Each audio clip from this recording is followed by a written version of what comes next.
timing is everything. I think one thing I've learned about the press is that when you're on television, they can ask you whatever they want to, but when you start talking, you can say whatever. You can talk about whatever you want to talk about. Rarely do they say, "Well, you can't talk about data centers. We asked you about Greece." So I think you just sort of quickly get back on the topic you want to talk about. That's funny. But clearly they were immersed in that moment of news. I do think if you watch those shows, this is a generalization of those kind of shows. They talk a lot about what happened in the last 24 hours and what's going to happen in the next 24 hours. That's not really very useful, I mean, in terms of kind of broader perspective on things, and so we try to think about things in a broader perspective. Certainly, you're trying to think about our company and how our company is going to evolve and how we're going to do things for customers and enable our growth. We can't really spend a lot of time worrying about the last 24 hours, the next 24 hours. Certainly, there are things we have to think about, but we really have to step into a broader frame of reference. I appreciate your investment in Ireland. Any chance we'll get a data center anytime soon? I think we're building that data center. I know we have data centers in Ireland already, and we're building a number of them across Europe to support our whole cloud build out. We announced a $1 billion organic investment in growth and innovation, and our cloud investments are part of that. So, what made you decide to get really involved in Google Plus and in the Hangouts and things like that? And have you found it beneficial to be, because you keep doing the Hangouts, I keep missing them, but what kind of prompted that, and why did you keep doing it? I'm a geek. I love technology, and so I think they've done some clever things in terms of the asymmetric relationships, which are sort of a problem with some of the other services out there. You know what I'm talking about. I think that this idea of interacting by video, I mean that's clearly a powerful one. I'm amazed at how global it's gotten very quickly. I mean, one of the very first Hangouts I did, we had somebody from Africa, we had somebody from Brazil, we had somebody from India, somebody from China, kind of all over the world. And I was sort of doing the calculation, like, wait, it's in like 3 a.m. where you are.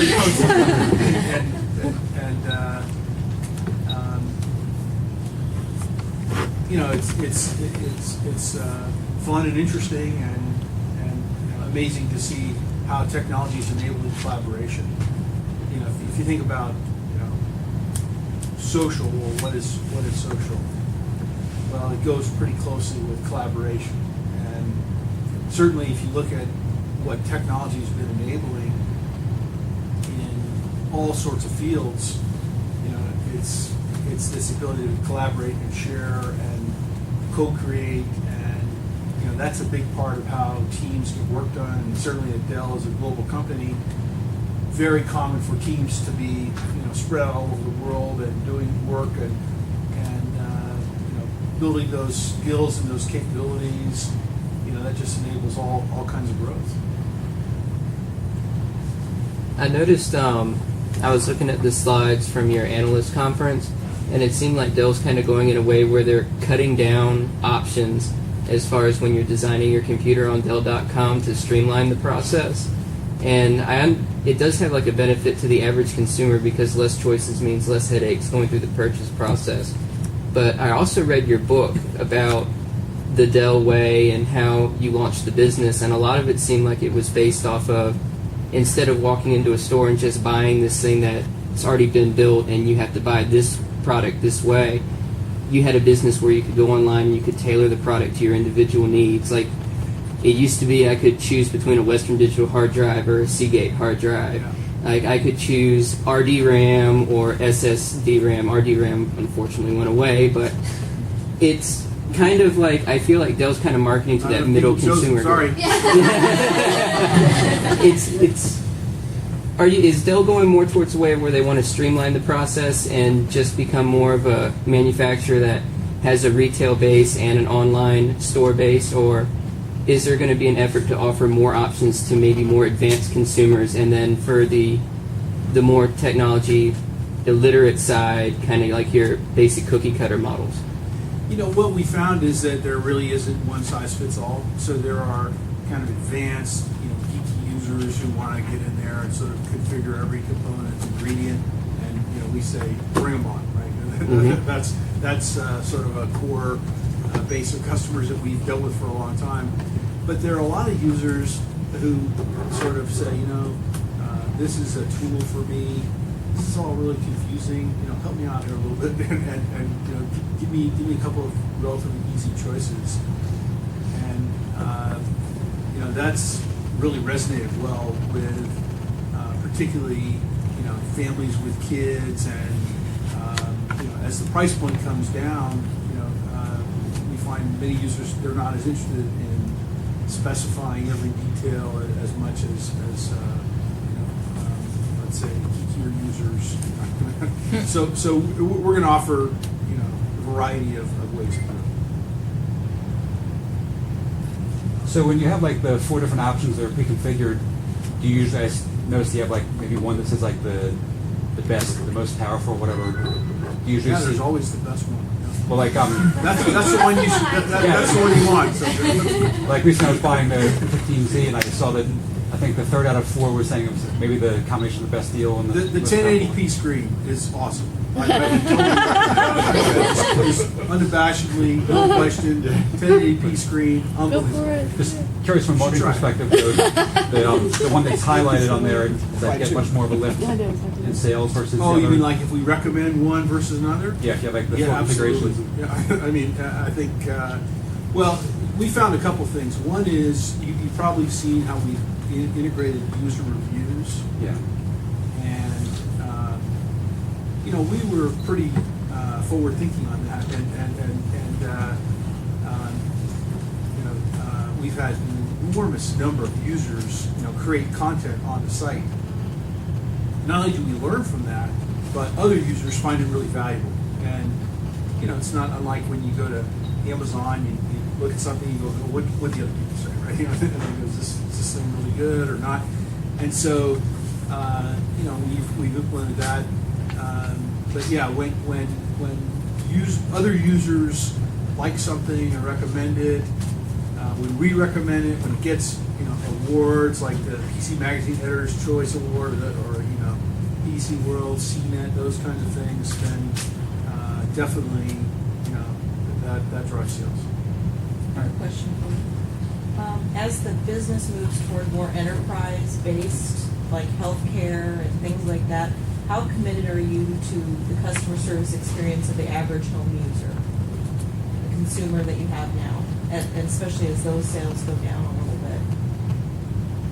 Well, there's nothing about growing one part of the business that says we're less committed to another part of the business. So, we're in a very large industry that's growing pretty fast, and there are lots of opportunities for us.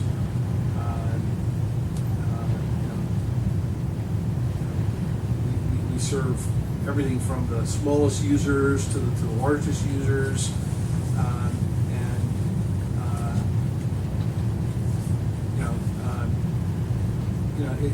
For us, when we look at the industry, first we see it's a $2.7 trillion industry, and it's a very dispersed industry in the sense that there's no company that has anywhere near double-digit share of the 2.7 trillion.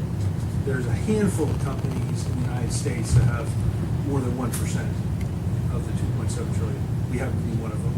There aren't a lot of them. And there's just enormous opportunities to grow and expand. I have a question. I'm kind of really interested in the high performance PCs and gamer enthusiast market. So I'm like, hence How did you tell? I represent. Alien invasion, I like that. very nice. Kind of wonder what your plans are for kind of facing some of the competition in regards to quality, reliability, and like some of the warranties that we've seen out lately in the markets, like competitors offering like lifetime warranties, lifetime support for some of the systems that are really quite expensive, as well as upgrades or even options.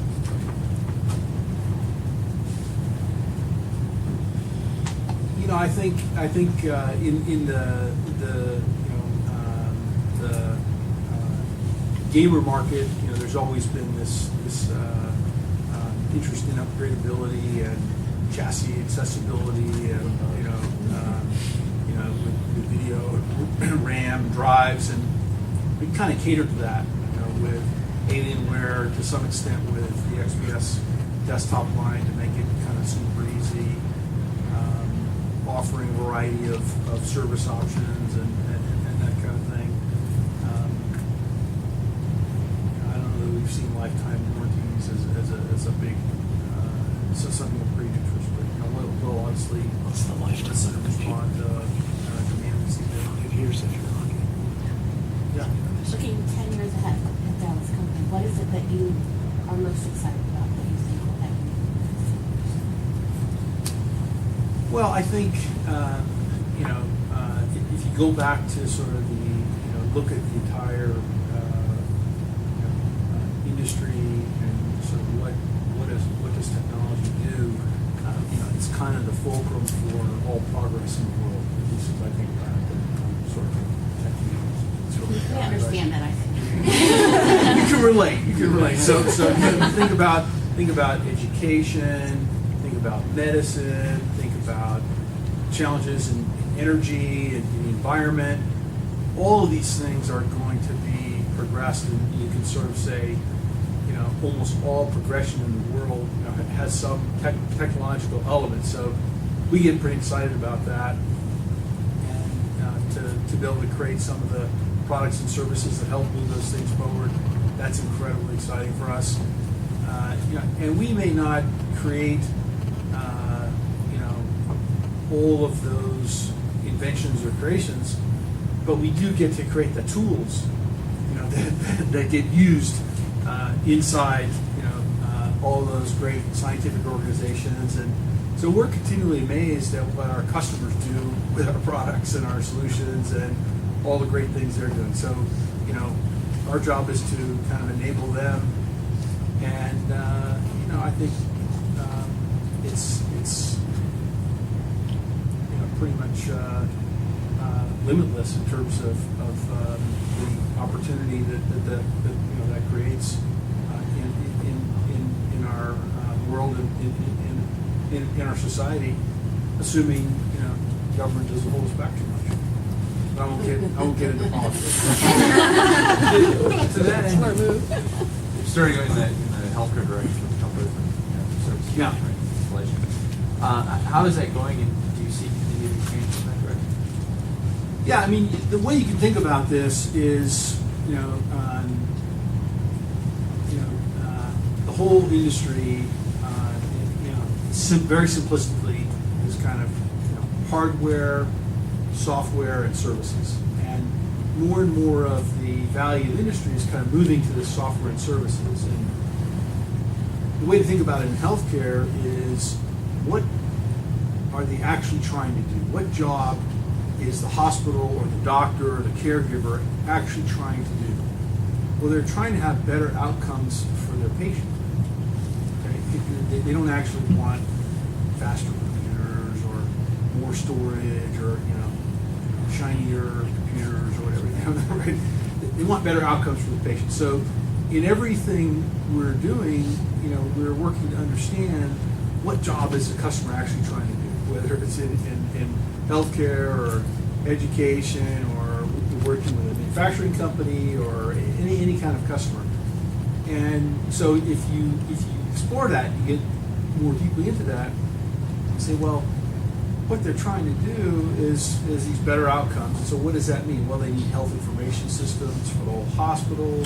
They need evidence-based medicine systems so they can sort of track what happens when you do this and this, and there's all this data, and you have a patient with a certain condition, and you have all these variables that you can kind of measure, and if you do this and this, and another thing happens, and there's a lot of data out there that can be very helpful. Obviously, you have electronic medical records, you have claims adjudication systems, you have affiliated physician systems. Those are all the systems that kind of make the hospitals work efficiently and allow the caregivers to do their job more effectively. That's really what they want. And so that's kind of our focus. It also happens to be a much bigger business. If you're solving a real problem that they have instead of, like a new PC, right? The new PC just happens to be part of this bigger thing. But unless you have to know something about it, right? So you have to have doctors on your team, and you have to be able to go in and understand the vertical needs in that industry to be able to solve the real problem. Which is no small feat. Healthcare is so confusing. Yeah, and actually, healthcare, a lot of discussion about healthcare in this country, but it's not just in this country. Everywhere I go Right, in it the world, becomes global, right. I go Right. to the Middle East, I go to,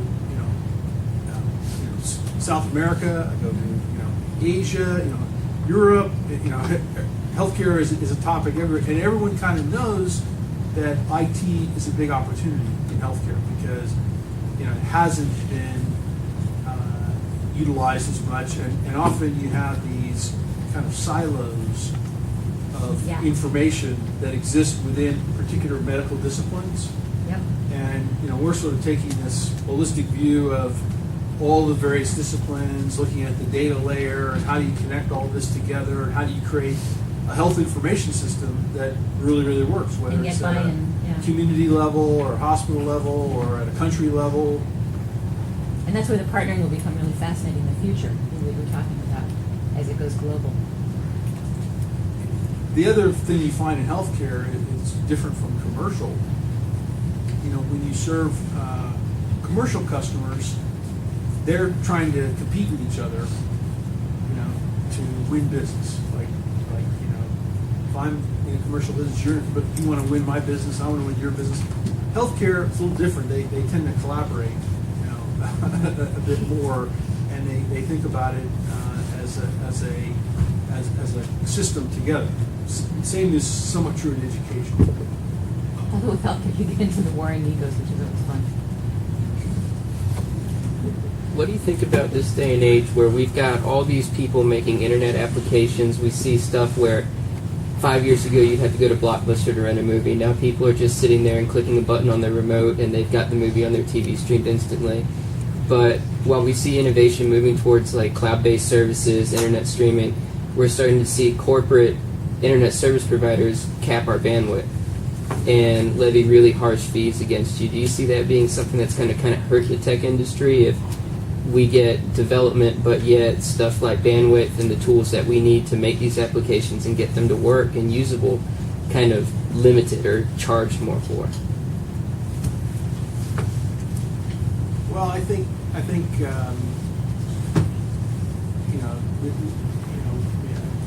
one thing that's definitely happening is you're seeing more and more fiber to the home across the U.S. And I think people are even moving, to where really, you're a geek if you'll move. That's how I chose my apartment. I hang out with people who move to go to the fiber.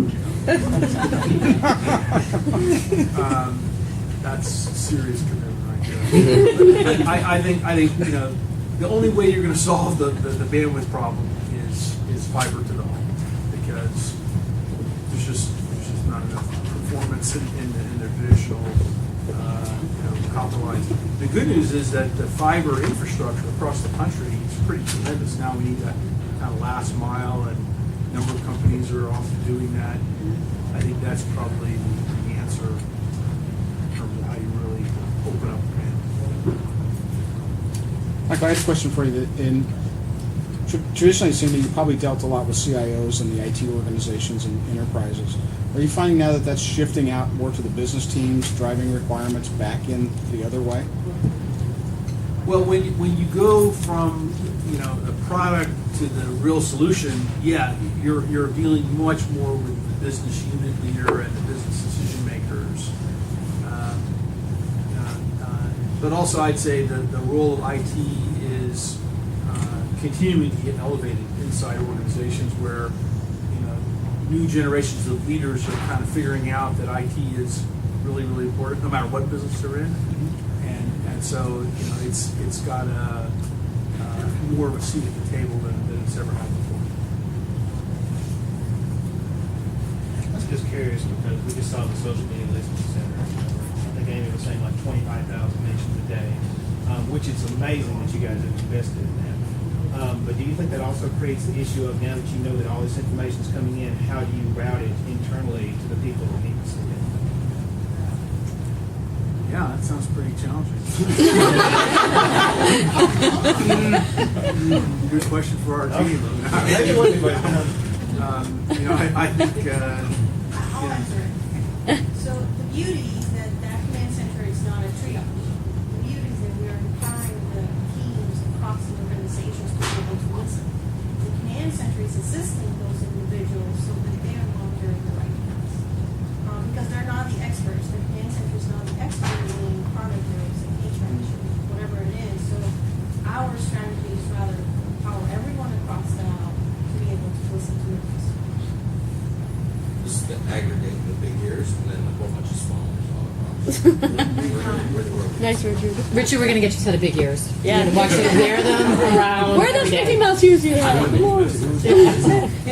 investment's going to pay I had those at off. Disney too. That's smart. Well, what's really interesting is when we have a lot of big companies that are Dell customers, and a lot of times they'll come over here and they'll look at this and they're like, Yeah. it's like Disney. They're All the way. we gotta have one of those. Yeah, they practically had to drive us away. I wanted to get in there. I can't believe it was a closet. I know, right? Have you ever looked into home automation through the cloud? As a way to get consumers involved in the cloud?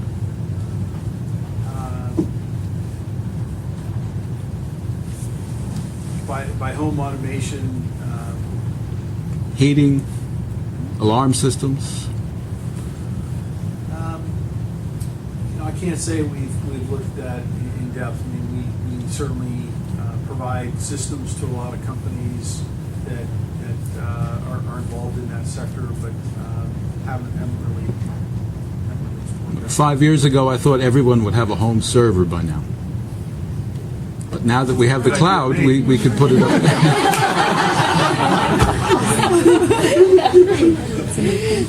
Please, one. Just need a tax credit. Tax incentive. What's that? We'll get a tax incentive. Yeah. Exactly. Not sure we need that, but okay. I got one more question. Regarding GPU technology and some of the solutions you're talking about, enterprise solutions for healthcare industry and stuff. What's your feelings of that going forward as far as Dell is concerned? I was at the GPU technology conference last year, and they were showing off some of the new Dell servers with the Fermi architecture and stuff. What do you see in that as far as going forward? How that's been shaping the world as far as solutions? Could you repeat the question before you answer it? I couldn't hear. Yeah, the question was about GPU technology, graphics processors being used as compute engines. I think probably the bigger story right now is ARM versus x86, in terms of microprocessor architectures. But certainly for certain kinds of computing tasks, GPUs are fantastic, and they're being used in all kinds of scientific high-performance computing. And you probably saw the chassis we came up with, and it's a high-performance computing niche. I wouldn't say broad acceptance. What about, since you mentioned like Tegra and ARM and stuff like that, how's your guys' acceptance as far as that goes? Well, we think ARM is going to grow quite a bit. Particularly as you get, certainly almost all of the smaller mobile devices are ARM, and as you get Appliances, too. ARM coming onto Windows 8, Most appliances have the opportunity for ARM grows. There are even ARM servers starting to show up, and just inserts more healthy competition. Michael, I didn't have a question, I had a comment. Your social media team knows how excited we all are about your use of social media, and I wanted to thank you as a leader for understanding the power of social media and pushing it through your whole organization to reach us. And that's why we're all here, why we've been here for 2 years, because you're doing really great things, and I love to hear that other companies are coming and saying, you're onto something here. So thank you for starting something. Yeah, you're here. I have a Facebook person who just asked, he wants to know why the $2,000 business laptop E6410 Latitude has a worse LCD panel in terms of brightness and contrast than their consumer sub 1K laptops. He thinks the current business laptops seem focused on spec sheets, i7 processor, etc., at the expense of usability. We asked if they would ask us. Yeah. Then buy the consumer laptop. There's actually a reason why Latitude is the best-selling line of business notebooks, and it's generally not those kinds of things. Yeah. If you look at a big organization, let's say a company with more than 1,000 people, Which this guy's from, yeah. they tend to have requirements around security, Right. consistency, global availability. They want docking stations. They want all kinds of security options in terms of, fingerprint readers and smart cards and that sort of thing. Manageability, so that the systems can be managed by a systems administrator. Sure. And those are things we build into Latitude and Optiplex.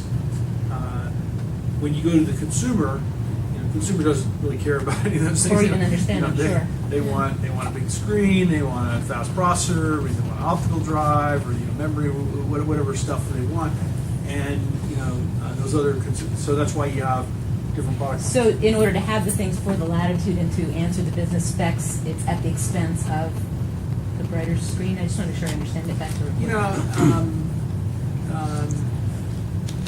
Screen brightness, I'm not sure the screen brightness would be dramatically different. So Okay.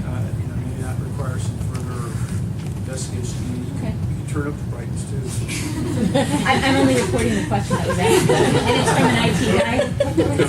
Sometimes we send them out and they're in a power their company might have gave us the settings to set it for power management and kind of things. Well, thank you for explaining that. I just felt like since I had asked for people to ask for, pass their feedback along, it was only fair to share it.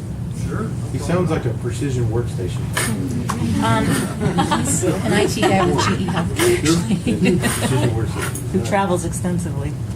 You mentioned Windows 8 briefly. I'm curious what your thoughts are on the drastic change in the interface for Windows 8.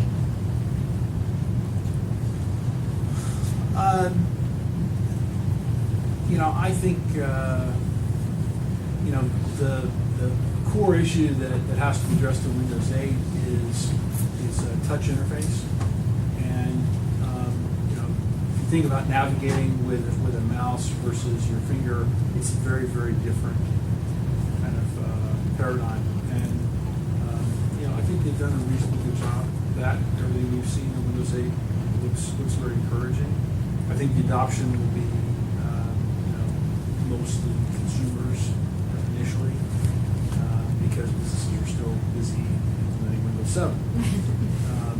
But you know, so far, you know, looks very good. Steve Sinofsky is the guy who did Windows 7. He's doing Windows 8, and you know, we feel pretty good about it.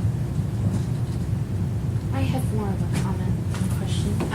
I just wanted to say, and one of my big interests when I was invited last year was to hear about what you guys are doing on the front of green and being reducing your carbon footprint and whatnot. And that whole presentation was wonderful. And I just want to say that I see it more and more on your website and in your publication. I am just very impressed at the example that you're setting in that, right? Because I think a lot of companies want to act like, because they have recycling bins in their cafeterias, that they're really being green. But I think you guys honestly are. And I love that every aspect of even just our trip has been implemented to be reducing our carbon footprint and being green. And it means a lot. I just want to say. Thank you.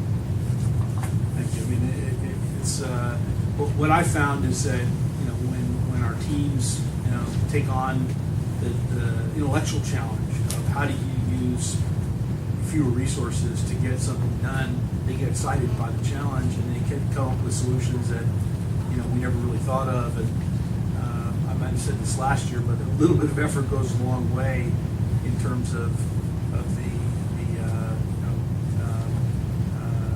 solutions we've been able to find.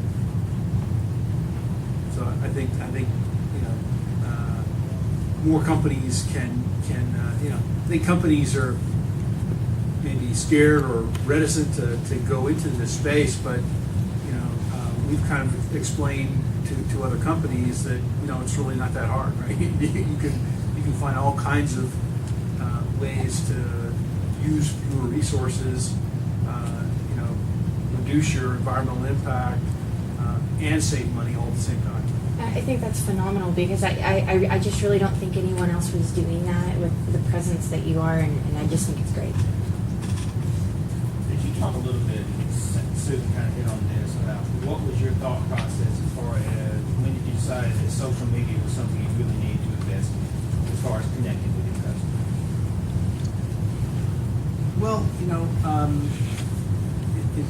it's probably goes back, you know, a long time ago. You know, one of my first kind of experiences with computers was a computer bulletin board system that I had, you know, in my closet when I was 15 years old. And you know, I mean, obviously this is way before CompuServe and, you know, any of that sort of stuff. But you know, got a sense for the power of collaboration, and you know, our business was sort of built on listening and learning. You know, we used to have these things called Dear Michael cards, you know, that we put in every box, and customers would, you know, kind of rate their experience, and they'd write a little note, and you know, I'd like read every single one of these cards, and you know, to the point where I couldn't. There was too many of them. You know, the whole office was full of them, and, so we had to come up with other ways to do it. But so you know, this kind of listening, learning, engaging with customers. Now we're just doing it on kind of a hyperscale, you know, internet scale, with you know, much more systematic tools, and you know, with incredible speed. It makes us a better company, and so you know, it's a pretty natural thing for us.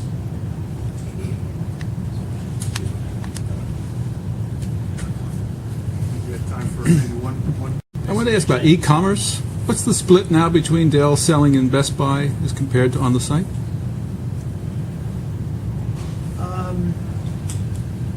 You know, our consumer sales, I'd say it's probably you know,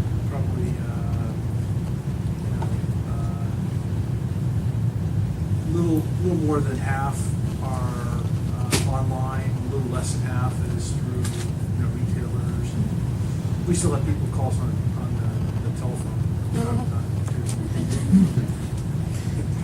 Okay.